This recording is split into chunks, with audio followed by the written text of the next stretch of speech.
Good evening Himachal. Bharat Tibet Sahyog Manch के वरिष्ठ सलाहकार एवं उप सभापति निर्वासित तिब्बती सांसद आचार्य येशी फुंगचोक का कहना है कि उत्तराखंड में हाल ही में आई आपदा के पीछे भी चीन का हाथ है। किन्नौर में पारचू झील से आई बाढ़ के पीछे भी चीन का ही हाथ था। तिब्बत में कोई ऐसी झील नहीं है, इस झील को बनाया गया है। चीन अब तो दलाई लामा जी के अवतार को लेकर भी हस्तक्षेप करने में लगा हुआ है। चीन अवतार को मानने को लेकर तैयार नहीं है। भारत सरकार का लगातार तिब्बत समुदाय को सहयोग मिल रहा है। चीन अब तिब्बत के बाद भारत के क्षेत्र पर भी कब्जा करना चाह रहा है, इसलिए भारत तिब्बत सीमा पर बार बार विवाद पैदा किया जा रहा है। तिब्बत को आजाद करवाने के लिए विश्व भर में संघर्ष जारी है। तिब्बत में ही 40 लाख तिब्बती आजादी के लिए लड़ाई लड़ रहे हैं। विश्व भर में 250 से अधिक तिब्बत सहयोग समूह गठित हैं, जो कि तिब्बत को आजाद करवाने की लड़ाई लड़ रहे हैं। मंडी जिला में भी रिवाल्सर, मंडी, पंडोह, कुल्लू और मनाली में ऐसे समूह गठित हैं। चीन तिब्बत की संस्कृति को नष्ट करने में लगा हुआ है। तिब्बत की 8000 से अधिक मठों की सांस्कृतिक विरासत को नष्ट किया जा रहा है। आज भी 5000 से अधिक तिब्बती चीन की जेलों में बंद है। तिब्बत में दलाई लामा का नाम लेना भी गुनाह है।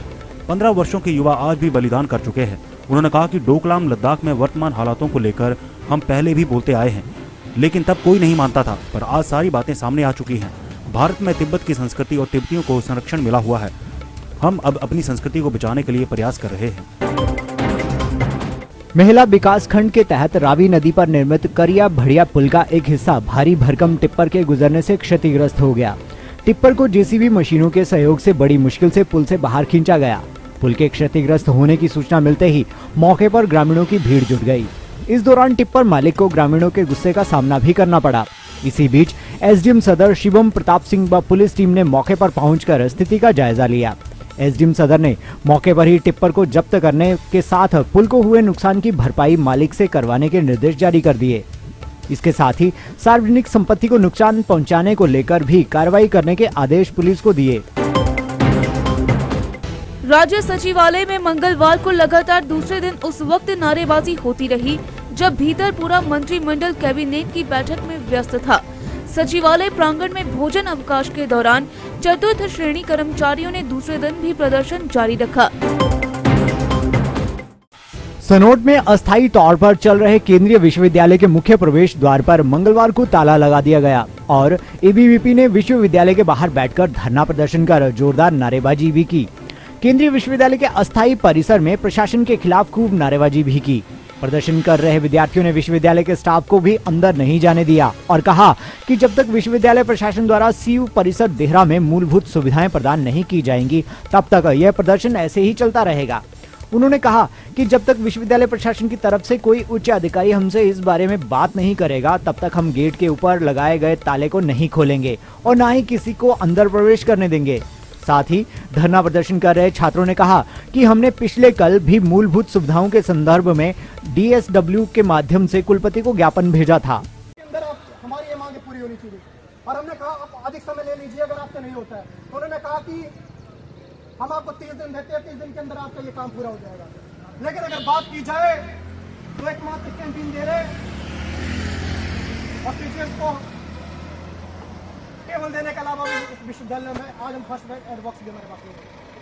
मांगों को पूरा करना होगा, रोज धरना होगा, वरना रोज धरना होगा, मांगों को पूरा करना होगा।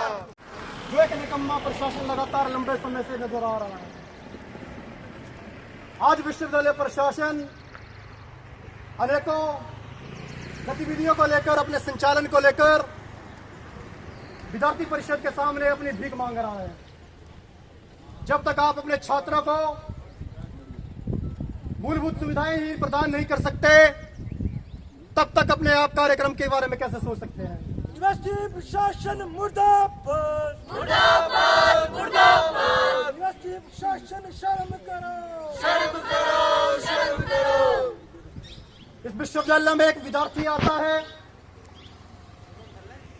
लगातार महीने 2 महीने में आंदोलन करता है। यहाँ का जो प्रशासन है लगातार इस तरह का नकारात्मक रवैया छात्रों के समक्ष रख रहा है।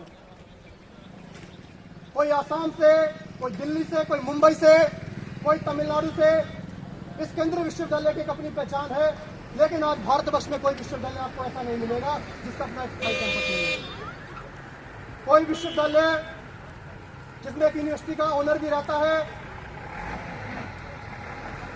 कोई आपने ऐसा आज तक विश्वविद्यालय देखा? मैं आपको पूछना चाहता हूं, एक विश्वविद्यालय की अपनी स्वायत्तता जिस तरह प्रदेश की पहली महिला बस चालक सीमा ठाकुर युवतियों के लिए प्रेरणा स्रोत बनने लगी है। स्कूटर कार से हटकर अब उनका हाथ बस के स्टीयरिंग तक पहुंचने लगा है। कुछ ऐसा ही नजारा आजकल देखने को मिल रहा है हमीरपुर में। हमीरपुर जिला की पिछड़ी पंचायत कश्मीर की 21 वर्षीय नैन्सी आजकल बस चालक की ट्रेनिंग ले रही है।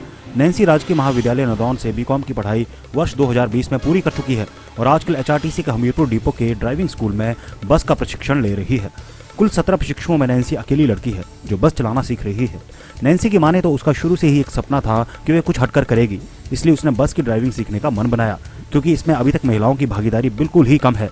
नैन्सी का कहना है कि अगर मौका मिला तो वह भी शिमला डिपो में तैनात सीमा की तरह हिमाचल पथ परिवहन निगम में बस चालक बनेगी। नैन्सी के पिता अजीत कुमार चंडीगढ़ पुलिस में कार्यरत हैं, जबकि माता जमुना देवी गृहिणी है।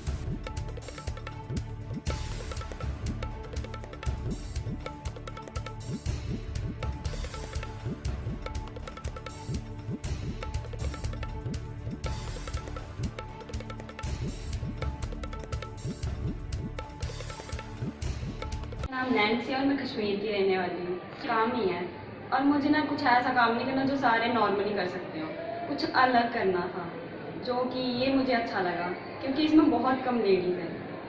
और जहाँ तक देखा जाए ना तो यहाँ पे आने के लिए सब झिझकते हैं कि नहीं लड़कियाँ नहीं जा सकती या फिर ड्राइविंग अच्छी नहीं है लड़कियों के लिए, लेकिन नहीं, ये बहुत अच्छा प्रोफेशन है अगर हम देखें तो। और यहाँ पे सिखाने वाले उससे भी ज़्यादा अच्छे हैं। और जहाँ तक मुझे यहाँ पे रह के इतना सीखने को मिला है ना, मैं चाहती हूँ किसी और को भी इतना ही मिले। और रही सिखाने वालों की बात, तो उन्होंने मुझे सिर्फ ड्राइविंग ही नहीं सिखाई है बल्कि उससे भी ज़्यादा नॉलेज की बातें सिखाई हुई हैं जो कि मेरे लिए बहुत आगे तक जाएंगे साथ में। तो मैं 2 महीने से ट्रेनिंग कर रही हूँ, ड्राइवर तो है ही नहीं। मेरे फादर चंडीगढ़ पुलिस में है, मदर है, फादर हैं, और वैसे तो जॉइंट फैमिली है मेरी, बट ऐसे नॉर्मल में मदर, फादर एंड भाई है मेरा। मेरी graduation Siddharth government degree college Nadaun. इस टाइम 17 बच्चों को बैच चल रहा है। टाइम यही लड़की एक नैन्सी हमारे पास आई है जो कि बहुत ही टैलेंट से काम सीख रही है, बड़े अच्छे ढंग से कम सर 150 बच्चों को ट्यूशन दे चुके हम, लेडीज पहले। जिला हमीरपुर में जेबीटी भर्ती प्रक्रिया पर हाई कोर्ट के स्थगन के आदेशों के बाद नई तिथियां निर्धारित की गई थीं। मंगलवार 23 फरवरी से जेबीटी की काउंसलिंग प्रक्रिया शुरू हो गई है। हाई कोर्ट के आदेशों के मुताबिक 23 फरवरी को जिला के अभ्यर्थी, 24 फरवरी को जिला के बाहर के अभ्यर्थी और 25 फरवरी को बीएड के अभ्यर्थी काउंसलिंग में भाग ले सकते हैं। जानकारी के मुताबिक अभी केवल काउंसलिंग का आयोजन किया जा रहा है। जीबीटी भर्ती प्रक्रिया का यह मामला अभी कोर्ट में लंबित है, जिसके कारण आगामी आदेशों के बाद ही भर्ती प्रक्रिया का परिणाम घोषित किया जाएगा। बीएड अभ्यर्थियों द्वारा याचिका दायर करने पर कोर्ट ने पहले भर्ती प्रक्रिया को स्थगित कर दिया था, लेकिन आदेशों में संशोधन करते हुए हाईकोर्ट ने भर्ती प्रक्रिया को हरी झंडी दे दी है और परिणाम हाईकोर्ट के आगामी आदेशों के बाद ही घोषित करने के लिए कहा है। जिला हमीरपुर में जेबीटी की बैच वाइज काउंसलिंग जो है आज हो रही है, जिसमें जिला के विभिन्न जो हमारी रोजगार कार्यालय हैं उनसे 155 कैंडिडेट्स को जो है स्पॉन्सर किया गया है। उनमें से इस समय तक हमारे पास जो हैं 71 कैंडिडेट जो हैं अपीयर हो चुके हैं। ये जो है 13 पदों के लिए काउंसलिंग हो रही है जेबीटी के, जिसमें जनरल जो हैं 6, general EWS 5, general freedom fighter, ward of freedom fighter 1 और एससी फ्रीडम फाइटर 1 के लिए ये जो है काउंसलिंग हो रही है।